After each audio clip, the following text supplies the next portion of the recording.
I mean, she was beautiful. She had a great career. She had money. She had fame. She had, I mean, everything. You know, she was just at the top of her life, essentially, and the most amazing person I ever met.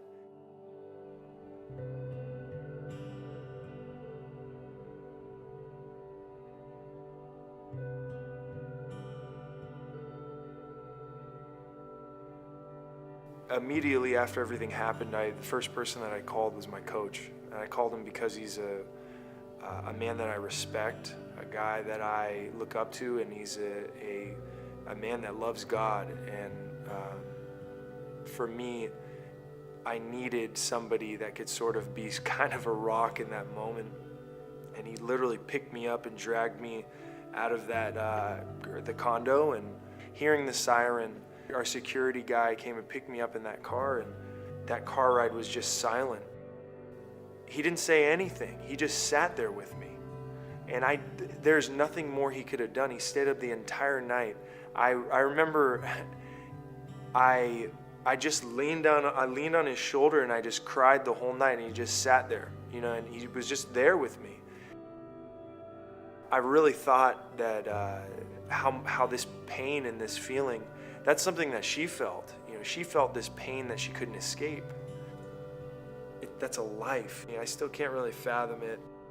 A really hard part about it was that the media got a hold of it, and it was a huge story, and it disgusted me how things were handled, and how the press just kind of attacked it like it was in a very insensitive way, you know. And it was something that was so personal, and something that affected me so much. That moment was really hard for me to just walk back into the world and think that some people might see me this way, or think that that this is how it was, you know. The last thing I wanted to do, or like I felt like I needed to do, was defend my case or talk about anything. All I cared about was Gia and her family, my family, and getting through this. Coming back to my team here, the guys were great. That was such a hard process. My coach actually called me and told me like about a month and a half after the funeral in New York that he wanted me to come back and play basketball. He thought it would be good for me, which it was. But in the time, not good at all. It was frustrating. It was something I battled with him about. And there are great days and there's not so great days. And I think I've really learned how to handle those not so great days a lot better. It had to take a lot to talk me into getting therapy. I didn't want to see anybody that I didn't know. It was really hard for me to talk to somebody that never has experienced this and wasn't there. You know, what do you say? And that kept going on in my mind. And when I finally got talked into going to see this therapist, my mom actually really talked me into it. I can't describe to you how valuable it was.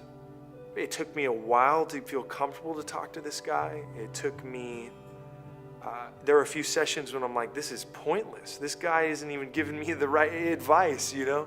But there isn't advice, you know? That's the thing that I think people think if you go to a therapist, they're just gonna, they need to give you the perfect thing to say or the perfect prescription. And I've heard that so much, especially this past year, with people telling me their struggles with therapists.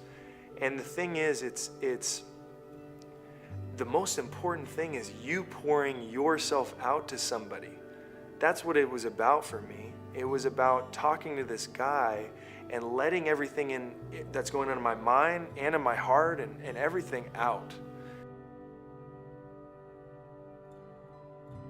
I don't know why I'm an NBA player. I'm surely not a LeBron James type guy where I'm all over the place or everybody knows who I am, and I don't really care because I don't think that I should be here anyways. I'm a freak in my family. My mom's 5'8", my dad's 6 foot, my sister's 5'6". I'm 6'10". Where the heck did I come from? And somehow doors are open where I'm an NBA basketball player. My dream has come true. Why? And it's the only reason I can think of is to give me this platform to help people in a very specific way, because I think people kind of think that being a professional athlete means you got the life, or if you're a celebrity, you got the life. And again, I'm not like these big time celebrities, but I think I have a unique perspective in saying that life is there are much more important things in life. A lot of people are afraid to go up on that stage like in an AA meeting and tell their story, and I don't want to be afraid. You know, I think it's healing for me, and I think